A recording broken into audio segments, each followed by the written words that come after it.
My heart stopped when I read the message from Mason. It was like a lightning strike, short, cold, direct. I want a divorce. 20 years of marriage, and that's how he tells me. I couldn't understand what it meant. I couldn't believe that it was his name on the screen, Mason, my husband, the father of my children.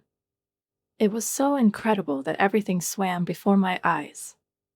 My body was shaking, my hands were shaking as I tried to read those words again, which could not be real.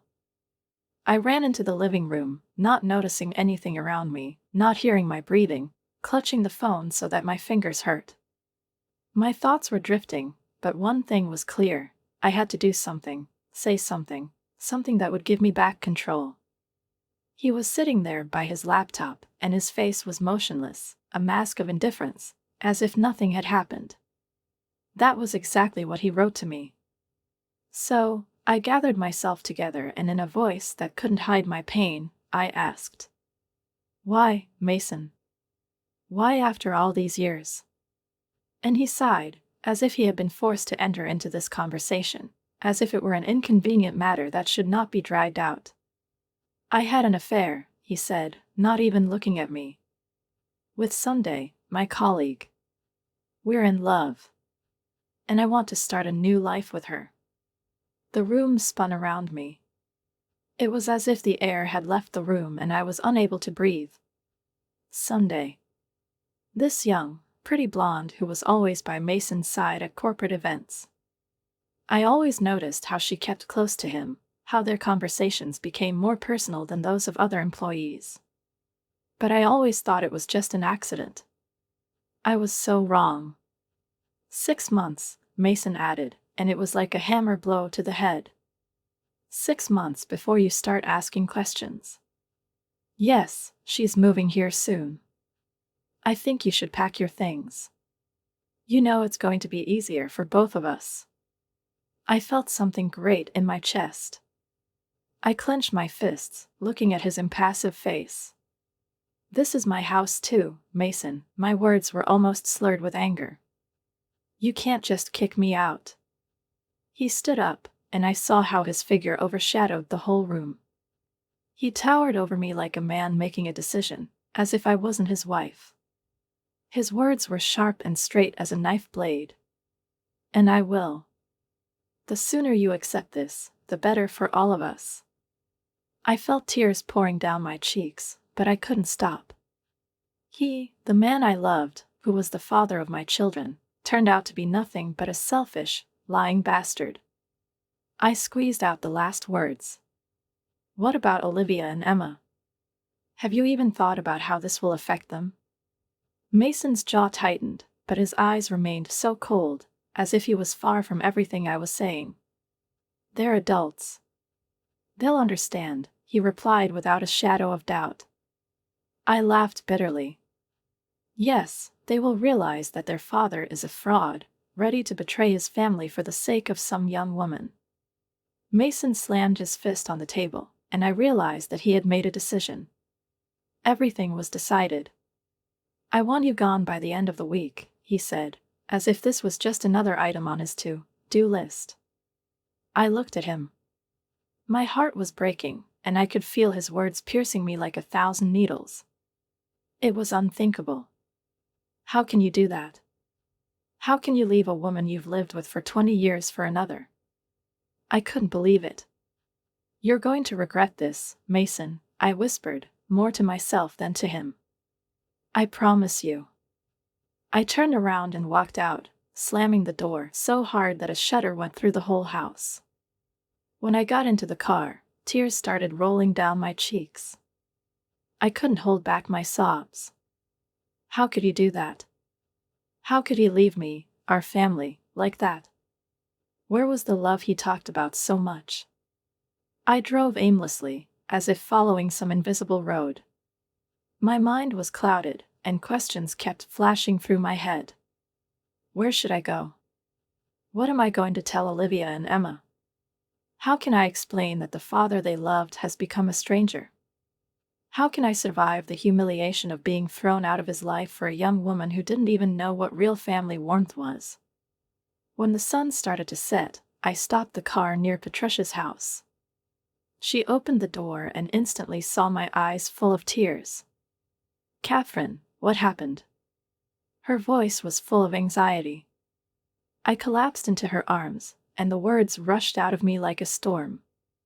Everything I couldn't tell Ethan came out now. I told him about how Mason was leaving me for his colleague, how he wanted me to leave home. Patricia held me tightly. Her arms were like stone walls on which I could find at least a small part of comfort. I always knew there was something wrong with him. Her voice was cruel but true. "Don't worry, Catherine. We'll get through this together. He won't get away with it." I sobbed, and then raised my head. Patricia was right. I couldn't just sit and wait for everything to pass by.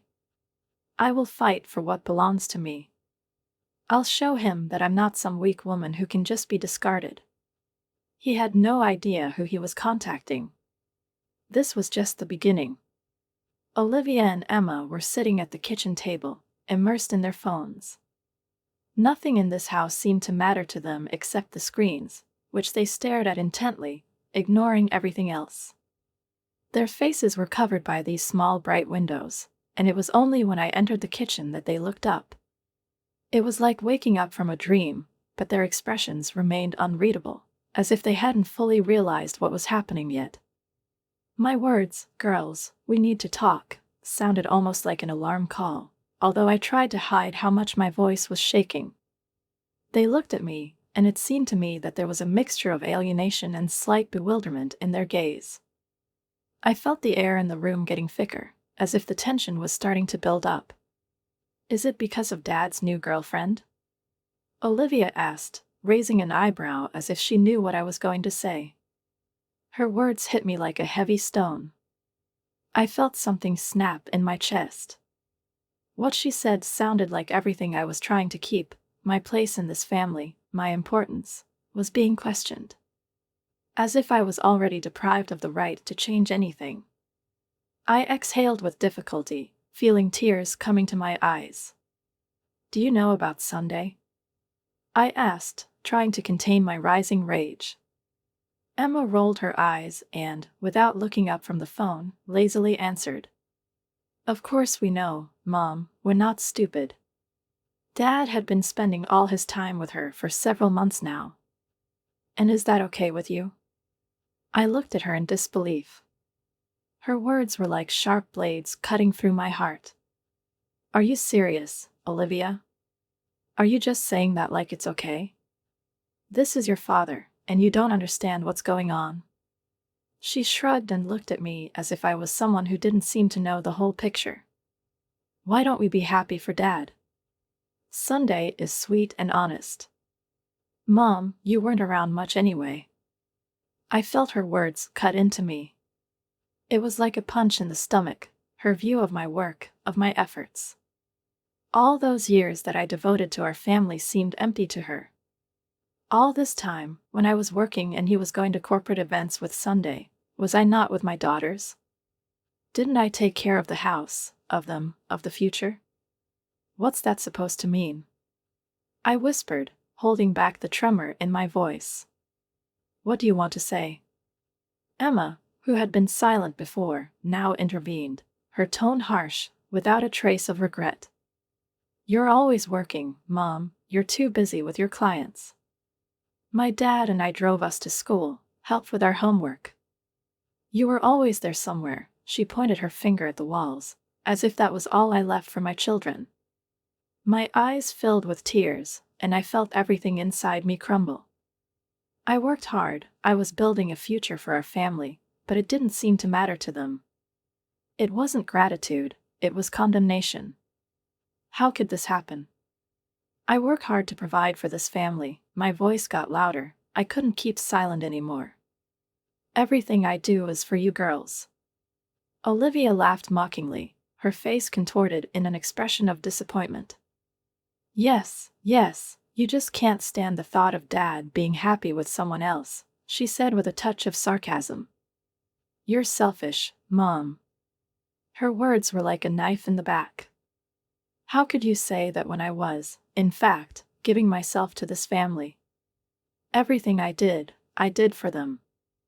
And so she accused me of not being able to digest his happiness with another woman?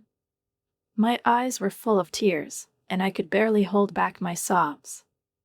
I couldn't understand how this was possible. Why did my own daughters side with his infidelity? How can you say that you love us? She said, but there was no pain in her words, only emptiness. If you really loved us, you would want us to be happy. We are happy with Dad and Sunday. We don't need you. My heart stopped. It was a phrase that tore me apart. My own flesh and blood sided with their cheating father and his mistress. My daughters, those whom I considered my support, told me that I was not important. I couldn't believe it. Mason put you up to this, didn't he? I whispered, realizing how he had turned them against me. It was manipulation, playing on their feelings. And so, they became his weapon. Olivia stood up, her face contorted with anger. We are old enough to make our own decisions. And we decided that we wanted to live with Dad and Sunday. You're not welcome here anymore. Emma stood next to her with her arms crossed over her chest, her gaze cold. We're leaving, Mom. And don't come back. I recoiled, and the world around me became cloudy. It was a blow I couldn't recover from. My own daughters have turned their backs on me. They've probably already forgotten who I am. I turned around, torn by pain, and ran out of the house, unable to stand still any longer. I was falling on the lawn in front of the house, without strength, without hope. I cried like I had never cried before, losing everything that was once dear to me. My husband, my children, my life, everything disappeared in the blink of an eye. How could it collapse so quickly? But a small spark of anger began to grow in the depths of my soul. I couldn't and wasn't going to let them get away with what they did. Mason destroyed my family, he betrayed me, and now, by manipulating the children, he has taken them to his side. I couldn't leave it like that. Sunday, that scheming woman, played along with him, pretending to be my daughter's friend while they tore my heart out. But I won't let them win. I'll get up, pull myself together, and fight. For everything that belongs to me. For my family. For my children. I'm going to make them pay for what they've done. I pulled out my phone and dialed a number. Jack's voice was the one I was looking for, the one I needed. A lawyer capable of fighting, whose eyes will not miss the slightest detail. His reputation was on top, and I knew I needed him in this situation. My voice sounded firm and resolute, despite all the storm of emotions that was bursting from within. Hello, this is Valerie. I need your help. My husband cheated on me and turned my daughters against me. I want to take everything he has from him. At that moment, while I was waiting for an answer from the other end of the line, feelings flooded over me with incredible force. I felt more determined than ever. This was my battle, my war, and I was going to win. I will come out of this stronger than ever. Both Mason and Sunday will regret the day they crossed my path. When I was sitting in my lawyer's office, my hands clenched tightly in my lap, as if I wanted to keep myself from breaking down and letting myself feel too much. Jack was going through the documents I brought, bank statements, credit card bills, all the evidence of his betrayal. I noticed him gliding through the papers, his gaze remained focused and wary. Well, Mrs. Thompson, he said, looking up from his papers, it seems your husband has been very busy. I nodded, gritting my teeth. It was hard for me to stay calm when I remembered how Mason tried his best to hide his actions. He had been siphoning money from our joint account for months, and I didn't even know it until I started digging. This cheated money, my money, seemed to dissolve like sand in my hands, and I was left with nothing. He's been siphoning money from our joint account for months, I said with difficulty. I didn't have the slightest idea until I started investigating. Jack looked at me intently, his face became serious, and he leaned back in his chair, as if wondering how best to explain what was happening to me. How do you suspect that he used the money? His question was quiet but insightful. I laughed bitterly. It was so obvious. His little affair with Sunday, I said coldly. Of course, 4 fancy dinners, expensive gifts, weekend trips that he spent with her. And all this while I'm working hard to keep our family afloat. Jack nodded. His face was grim, but the look of understanding in his eyes calmed me down a little. He was not one of those who put labels on. He was just looking at the facts, no matter how terrible they were. I see, he said, as if to let me know that I was not alone in this struggle. What about your shared assets? Your house, your investments? I swallowed hard, remembering the conversation I'd overheard between Mason and Sunday. That was the coolest part. I heard them making plans, how he wanted to use everything we had created together to start a new business with Sunday. He wanted to leave me with nothing, take away everything I had worked so hard for.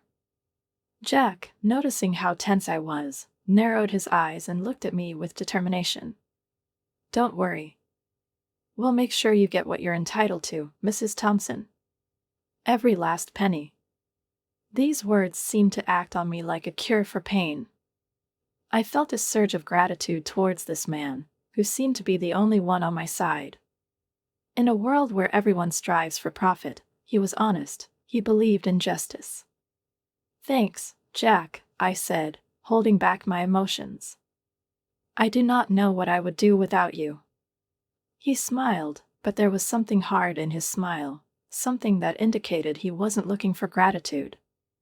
It was business, and business has no place for sentimentality. Thank you to me later, when we take your husband to the cleaner. In the meantime, let's discuss the strategy.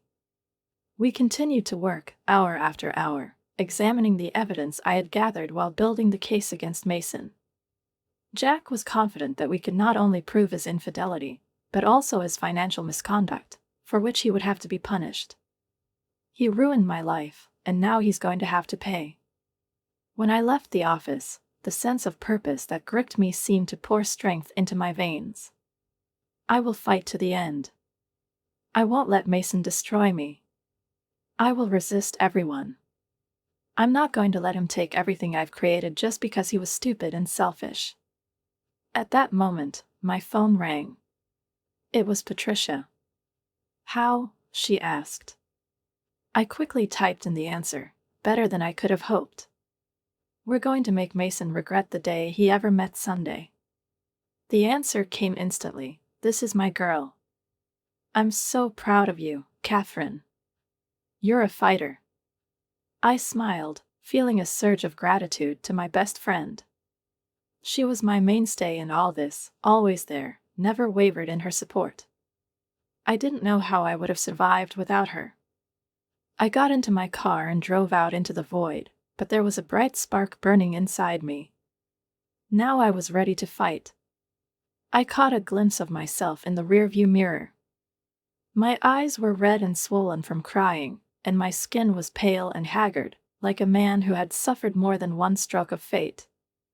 But despite all this, there was a fire in my gaze that hadn't been there before.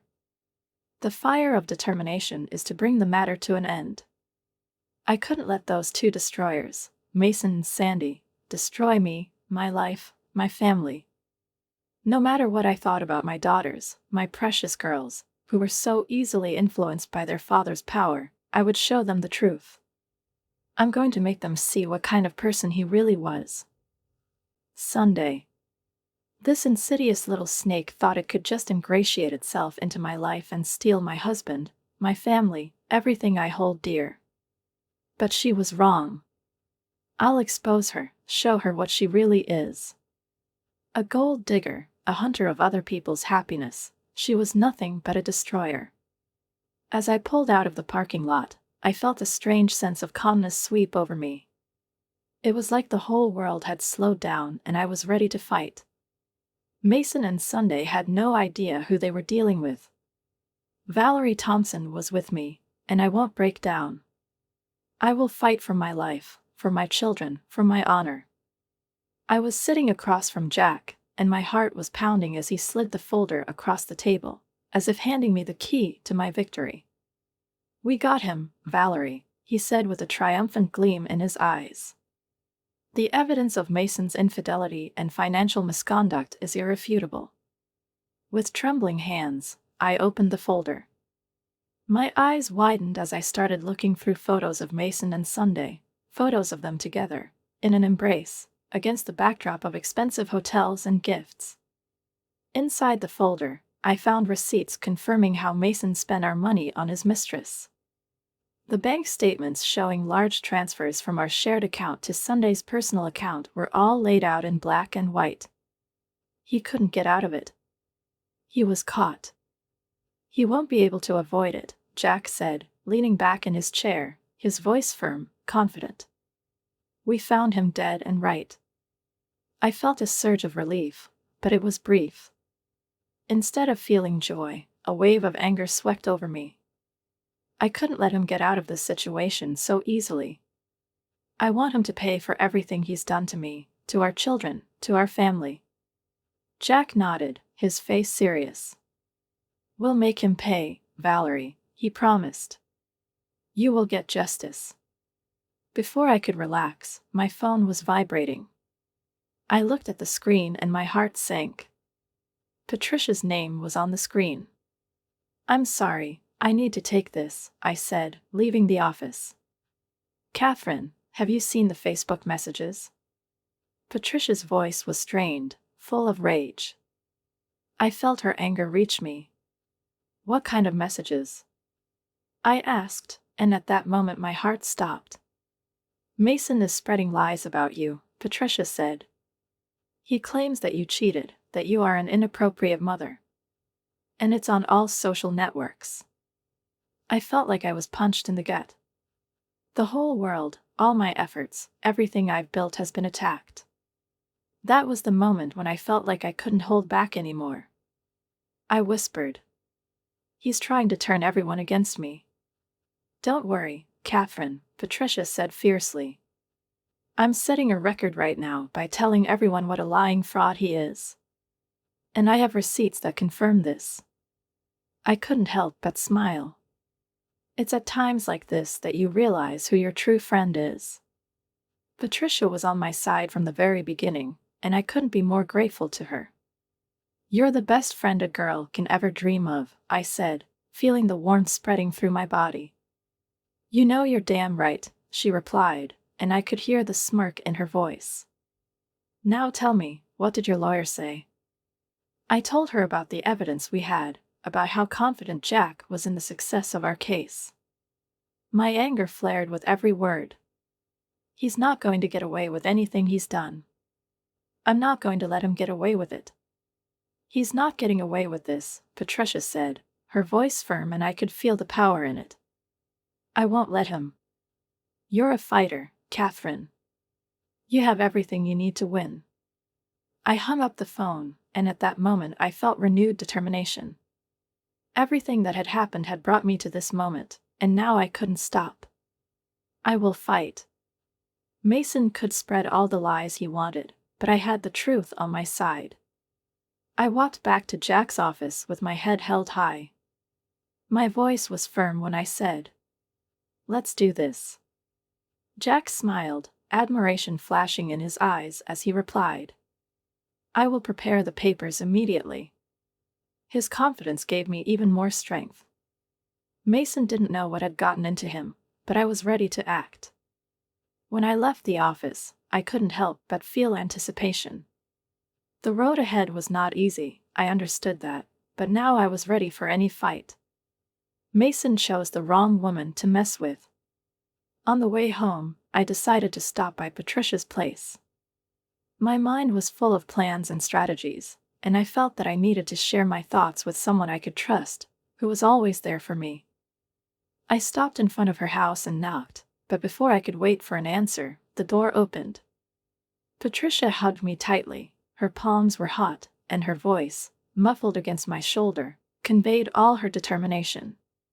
"We're going to make him pay, Catherine," she whispered, "for everything he did to you." I hugged her back, feeling the warmth of her support banish the cold in my heart. A surge of gratitude overwhelmed me for this amazing woman who did not hesitate to be there for me, despite everything. I couldn't have done it without you, I said, feeling her support give me strength. You know that, right? Patricia looked away, her eyes glistening with tears, and I realized that she was worried about me as if she were her own sister. That's what best friends are, she said, smiling through her tears.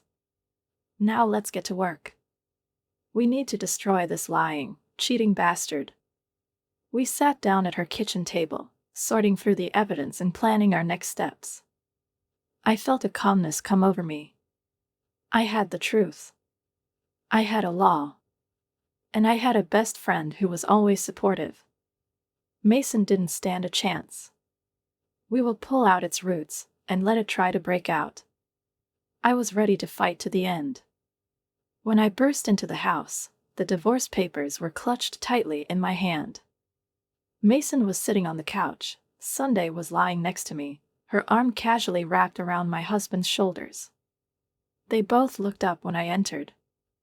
There was something between surprise and annoyance on their faces. Mason stood up and his face contorted. "What are you doing here, Valerie?" "What is it?" he asked, his voice full of displeasure. "I thought I made it clear that you weren't welcome anymore." I threw the documents at his feet. My eyes were blazing with rage, and I couldn't hide my anger. "I'm here to hand you the divorce papers," I said, my words sounding like a sentence. "You're lying, you're cheating." Sunday's eyes widened, her face paled, and she seemed to disbelieve her ears. "Divorce papers?" she repeated, dumbfounded. "Mason, what's going on?" I laughed, and the sound of my laughter was sharp and bitter, like iron scraping on glass. "Oh, he didn't tell you?" I said, looking at her mockingly. "Your precious Mason is siphoning money from our mutual account to finance your little love nest. And this is just the tip of the iceberg." Mason's face twisted with anger. He took a step towards me and raised his hand as if trying to calm the situation. "You have no proof," he said. His voice was confident, but it no longer had the same strength. "It's just your word against mine." I smiled coldly and triumphantly. "Actually, I have a lot of evidence," I replied, looking into his eyes, not hiding my satisfaction. "Bank statements, credit card receipts, it's all on both of you. My lawyer already knows, and he has something to show." At that moment, my daughters, Olivia and Emma, chose that moment to walk into the room. Their faces were confused, wary, they stood in the doorway, not understanding what was going on. Emma asked timidly, "Mom, what's going on?" I addressed them with a heartbreaking look. My eyes filled with tears and I could hardly speak. "Your father lied to us girls," I whispered. "He cheated on me with Sunday and stole money from our family to do it." Olivia's face hardened instantly. "That's not true," she said, her voice full of indignation. "Dad would never do that." I shook my head, my eyes filled with tears. "I'm sorry, baby, but it's true," I said, feeling the weight of the words pressing down on my chest. "I have proof. He manipulated you, turning you against me." I stood in front of them, knowing that my words would not easily penetrate their hearts, but I hoped that in time they would see the truth. "I will do everything to make them understand who really destroyed our family." Mason stepped forward, his face a mask of rage. He couldn't even hide how much it annoyed him. He turned to his daughters, and there was alarm in his voice. His words were full of venom. "Don't listen to her, girls. She's just trying to turn you against me. She's the one neglecting the family, not me." I laughed. My laughter was harsh, like rusty iron scraping on glass, and the anger I had been suppressing for a long time finally burst out. "Neglecting?" I glared at him. "I worked my hardest to provide for this family while you," I pointed to Sunday, who was standing next to him, "were playing at home with your little girlfriend." Sunday couldn't stand it anymore and jumped up from her seat. Her face was bright red with anger. She seemed ready to cry, but she held back her emotions, which made her even more dangerous. "Don't talk to me like that." "Stop it," she screamed. "Mason loves me, and he loves these girls. You're just a bitter, jealous woman who can't see how happy he is." I turned to her, and my eyes flashed with cold fire. "Shut your mouth, you little household pest," I said through my teeth. "Do you think you can just waltz in here and steal my husband, my family? Well, think again. I won't give up without a fight." Mason stepped between us, his face twisted into a grin, and he reached out to Sunday, wrapping his arms around her waist. "You're pathetic, Valerie," he said mockingly. "Do you really think you can beat me? I have girls on my side, and I have Sandy. What about you?" "Nothing." I smiled coldly, dangerously. My eyes were full of triumphant calm. "I have the law on my side, Mason. And I have the truth. You can try to manipulate and lie to get out of this, but eventually the truth will come out and you will be left with nothing." I turned to the girls. My heart was bursting with pain, looking at their confused faces. But I knew I had to tell the truth. They should have realized what had happened. "I love you both more than anything in the world, and I know this is hard to hear, but your father is not the man you think he is. He is a liar and a deceiver, and he does not deserve your loyalty." Olivia's face turned grim, and tears flowed down her cheeks. I couldn't help but feel her pain, her disappointment. She stood frozen, not knowing what to believe. "I do not know what to believe anymore," she whispered, her voice trembling. I reached out and hugged her. We stood there, and I could feel her warm tears dripping onto my shoulder. My words were soft, but full of power. "Believe in yourself, baby. Believe in what you know right, and know that I will always be here for you. It doesn't matter what." Emma, who was standing next to him, stepped forward.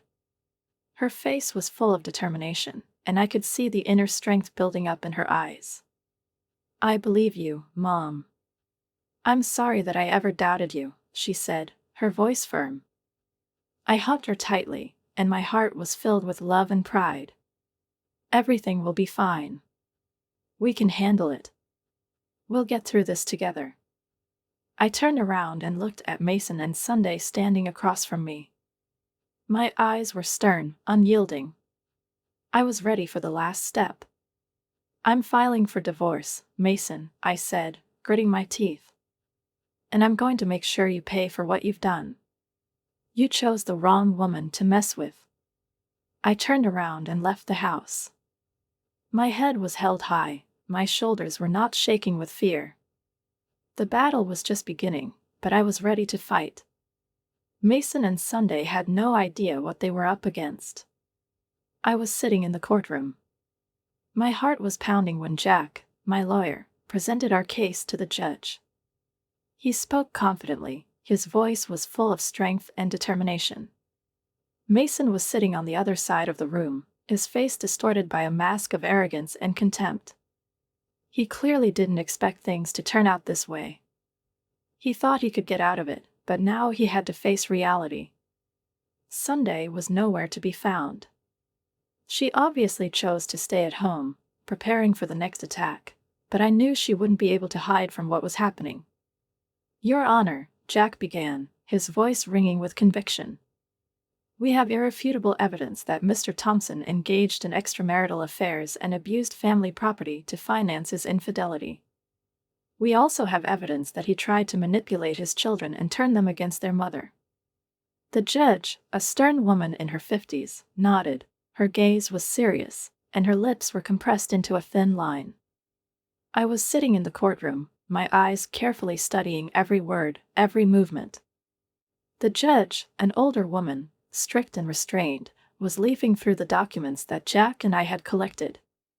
It all seemed so heavy, so important, that every moment remained in our memory like a stone that we rolled down a slippery slope, knowing that sooner or later it would fall.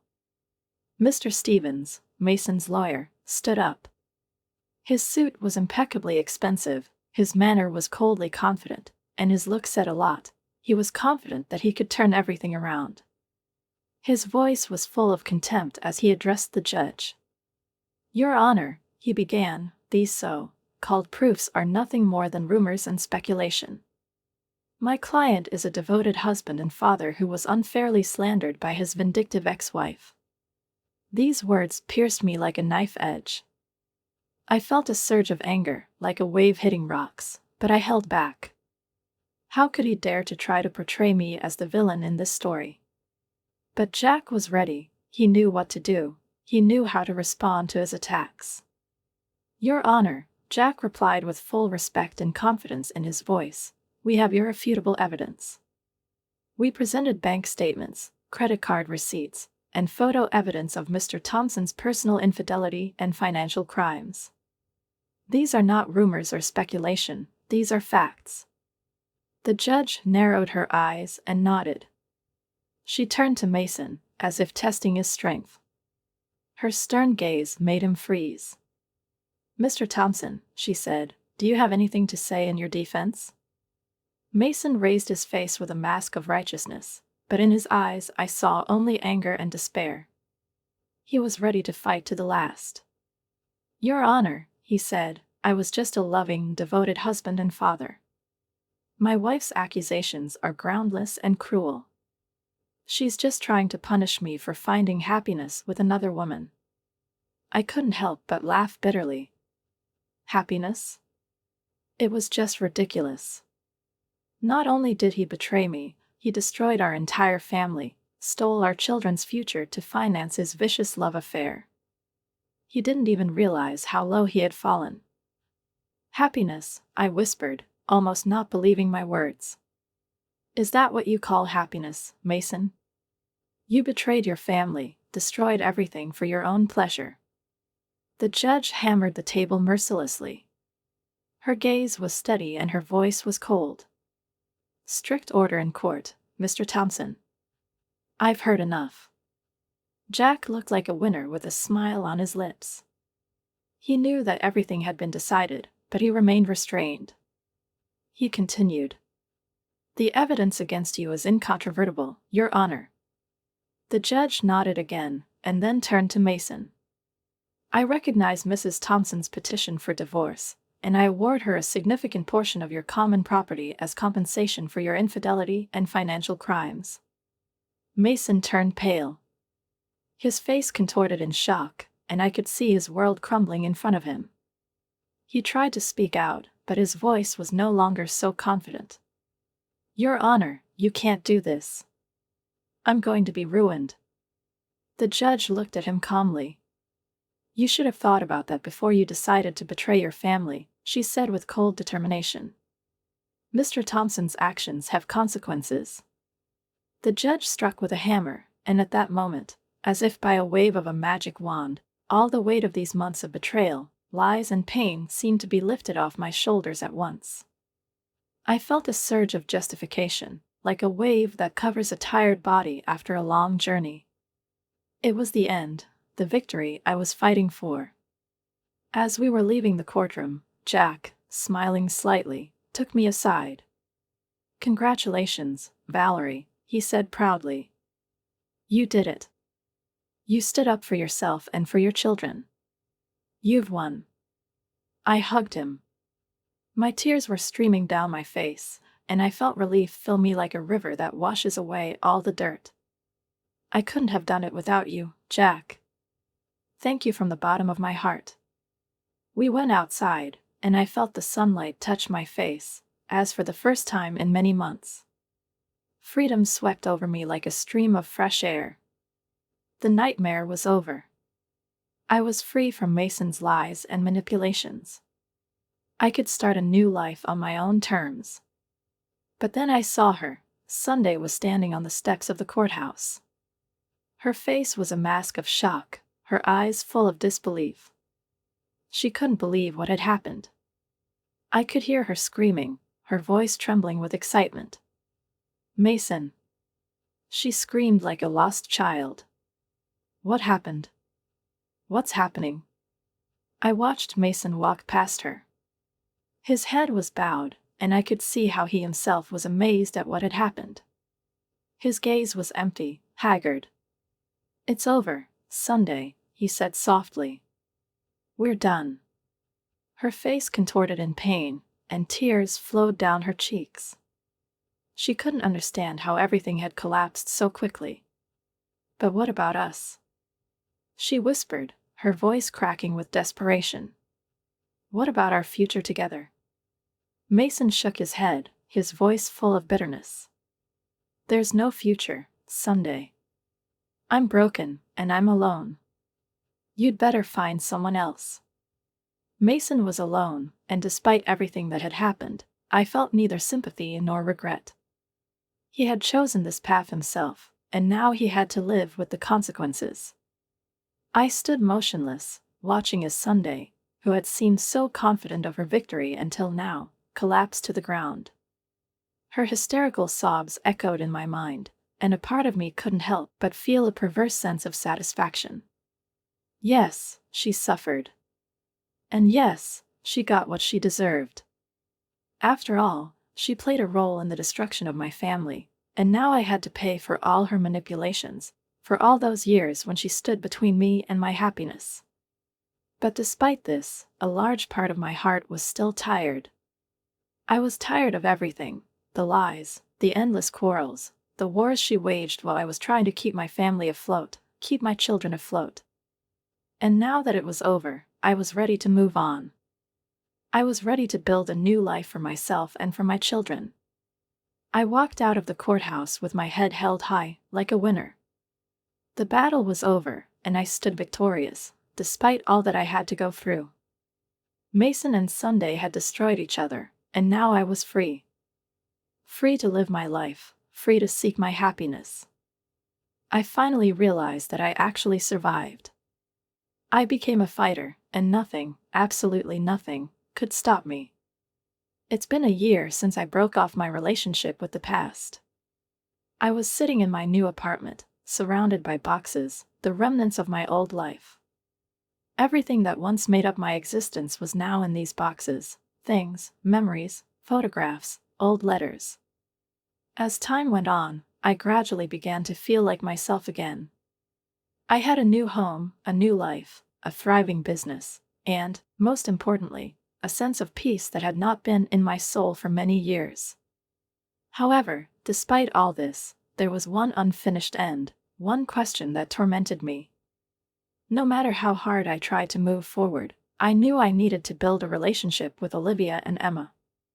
They were far away, beyond the ocean of their experiences, weak and broken after learning about their father's betrayal, and how their own rebellion against me played a role in the destruction of our family. I gave them space, realizing that they needed time to heal. I couldn't rush them; they had to find their way, in their own way. But then, when they were about to leave for college, I realized that it was time to reach out. I decided that I couldn't put this moment off any longer. My heart was beating faster as I dialed Emma's number. She answered the third call, her voice hesitant, almost inaudible, like a person on the verge of some important decision. "Mom," her voice was shaking, "is everything okay?" I froze, taking a deep breath, trying to calm my nerves. "It's okay, honey," I replied, trying to make my voice as confident as possible. "I just wanted to talk to you and your sister. Can you come to me? I have a lot on my heart, and I want us all to talk." The silence on the other end of the line dragged on. I thought she might refuse, that maybe it was too early for us, but then Emma said softly, "Okay. We'll be there in an hour." I was tidying up the apartment, trying to calm the butterflies in my stomach. While waiting for this important conversation, I just wanted to be strong. When the doorbell rang, my heart exploded and I jumped as if I had been punched in the gut. I opened the door and saw them. Olivia and Emma stood in the doorway, their faces wary and full of uncertainty, as if they were in foreign territory. "We both know that the meeting will be difficult." I took a step to the side. "Come in, girls," I said, barely keeping my voice from betraying all my worries. They came in and we walked into the living room in silence. An awkward silence hung over us. Every word could be too important not to affect the course of our communication. I could feel every minute slowing down. Finally, Olivia spoke. Her voice was trembling, and I felt her words hit me, despite all my determination. "Mom," she said, "I'm sorry about everything." I felt tears welling up in my eyes, and it was getting harder to hold them back. I swallowed the lump in my throat, and then answered quietly, "I know, baby. I'm sorry too. I should have been there for you, protecting you. But you have to understand that you shouldn't have fought alone. It was my mistake not to do everything possible to protect you from your father's lies. I shouldn't have left you alone with this." Emma shook her head, her eyes filled with sadness and regret. "It's not your fault, Mom," she said softly. "We were the ones who believed him. We were the ones who rebelled against you. We were so stupid." I reached out and took them both by the hand. We sat in complete silence, and at that moment everything seemed so simple, but at the same time so difficult. I told them, "You weren't stupid, Emma. You were manipulated by a man who was supposed to love and protect you. It's on him, not you." Olivia's face was in tears, and I felt the pain for my girls spread in my heart. Time does not cure everything, but it helps. "But now we're paying the price," Olivia continued, her voice getting quieter. "Dad's business with Sunday has failed, and he's broken. He can't afford to pay for college."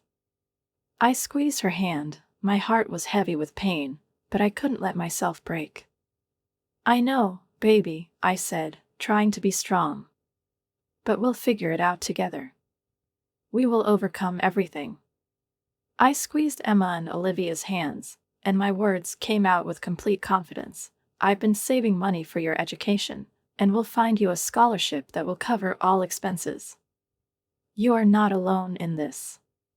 My heart was filled with determination like never before.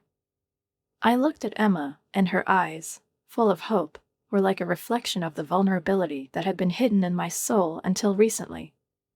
She didn't believe that after everything that had happened, I was ready to become her support, her friend, her mother again. She whispered softly, "Really? Are you going to do this for us after everything we put you through?" I smiled, hugging her and Olivia tightly, feeling their bodies become a part of mine, as if everything that used to be no longer exists, but only the three of us, and no one else. I whispered, "Of course. I wish you and your sister would never doubt that. You and I love you more than anything in the world. No matter what happens, I will always be by your side." We sat for so long, hugging each other tightly, letting the tears and pain of the past year remind us how much we have lost and how much remains to be gained.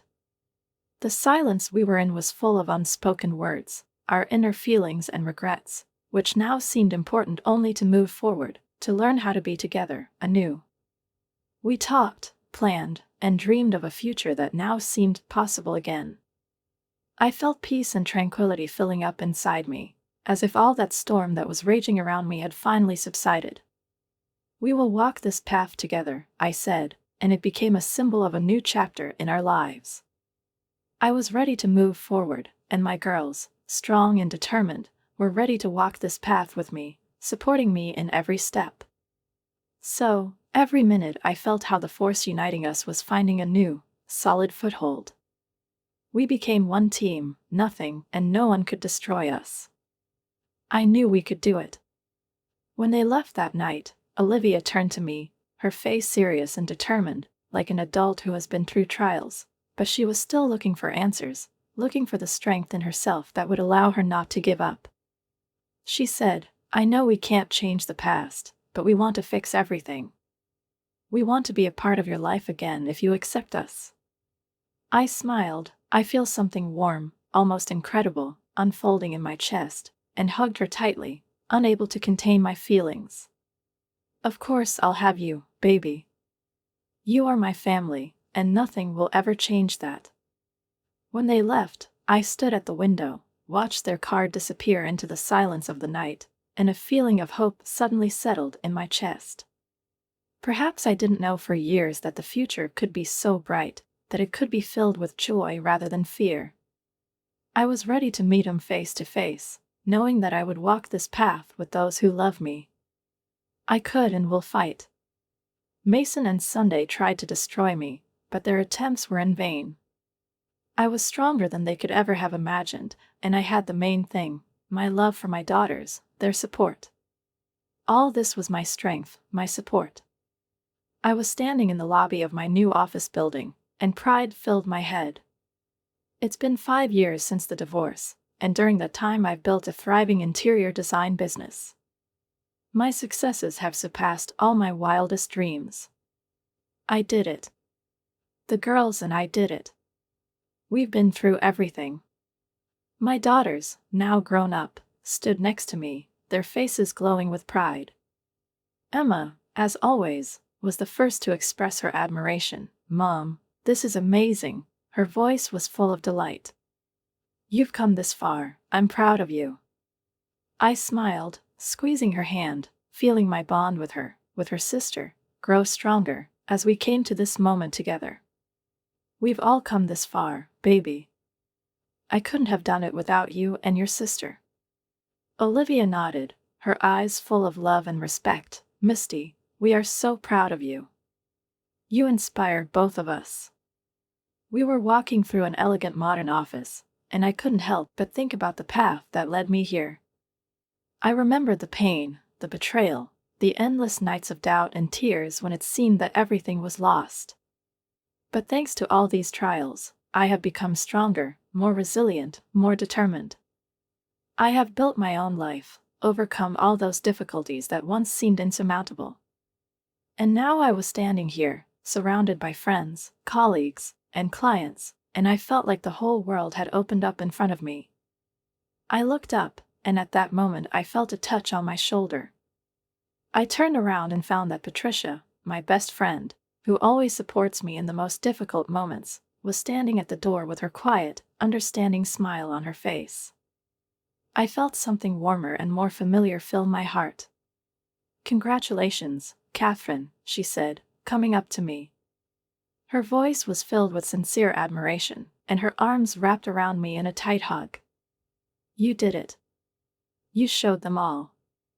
Tears stung the corners of my eyes, and I involuntarily hugged her back, feeling the weight of the last years coming off my shoulders. Patricia was the one who stayed by my side and everything was falling apart. She was the one who believed in me when I doubted myself, when the whole world seemed strange and cruel to me. I couldn't tell her in words, but my hug said more than any phrases. "I couldn't have done it without you," I whispered, feeling how her support, her faith, helped me survive. "You were my rock in all of this." Patricia looked away and, softly, almost with a touch of alarm, added, "I have some news, Catherine, about Mason." These words pierced me like a slight tremor in the air, forcing me to remember the past. I felt a flicker of unease in my chest. But I quickly pushed those thoughts away. Mason was a part of my life, a part of the chapter that I had closed a long time ago. He no longer had any power over me. He was just a distant memory, painful, but no longer decisive. "What about him?" I asked, trying to stay calm. Patricia took a deep breath, her face taking on an expression of seriousness. "They say that his business with Sunday is unsuccessful. He is struggling to make ends meet. I heard that he even had to go back to his parents." I felt a brief, fleeting sense of satisfaction at this news slip through me, but I immediately suppressed it. I didn't need revenge, I wasn't looking for it, I just felt how light it was inside. Mason was no longer my business. I left, built a new life for myself. He had made his choice, and now he had to live with the consequences. I felt a little sorry for him, but I didn't let these thoughts get the better of me. I looked up and replied calmly, "I'm sorry to hear that, but it's not my problem anymore." He made his own choice. I felt Patricia nod with a proud smile on her face. Her gaze was full of respect and understanding. You're right, Catherine. You've moved on. You've built something amazing. And don't let him pull you back. As the hilarious hype continued around us, I felt the world inside me calm down. From time to time, I was overwhelmed by memories of those years when I was broken and helpless, but now, at this moment, I realized that I had coped. I went through my demons, through pain and betrayal, and emerged victorious. I was no longer the kind of person they could break. I was Valerie Thompson, a woman who learned to stand on her own 2 feet even when it seemed like the whole world was falling apart. I was stronger than ever, and I felt confident in myself, which did not allow me to doubt the future. The night, which was gradually fading, did not bring fear. On the contrary, it brought a sense of completeness, peace. My daughters, Olivia and Emma, came up to me, and I felt their faces turn serious. Olivia took a step forward, her voice trembling with emotion as she said, "Mom, we want to apologize." Her words hung in the air, and I instantly understood what she was talking about. I felt her words penetrating my heart, and I couldn't help but feel the same. For everything we put you through, for not believing in you when you needed us the most. My answer was simple but full of love. There's nothing to apologize for. My love for you will not change. We've all made mistakes, but now we're stronger because we've learned from them. We are a family, and that's the most important thing. Emma squeezed my hand. Her eyes were full of tears, but tears that spoke not of grief, but of love and acceptance. We love you, Mom, more than anything in the world. I hugged them both tightly, feeling how their closeness and support were the source of the strength I was now full of. My heart was almost bursting with happiness, with gratitude that I had regained what I had lost. I whispered, "I love you too. Always and forever." These were the words that I said to them not only now, but in every minute when they were around. I stood at the window, watching the city. The lights of the buildings twinkled below, and in this light, in this tranquility, I felt happiness that I could only dream of once. I survived the storm, which seemed to me too strong, and came out into the light. Now I knew that my life wouldn't be the same anymore. I was Valerie Thompson, a survivor, a fighter, a woman who lost everything and built anew. And nothing else could break me.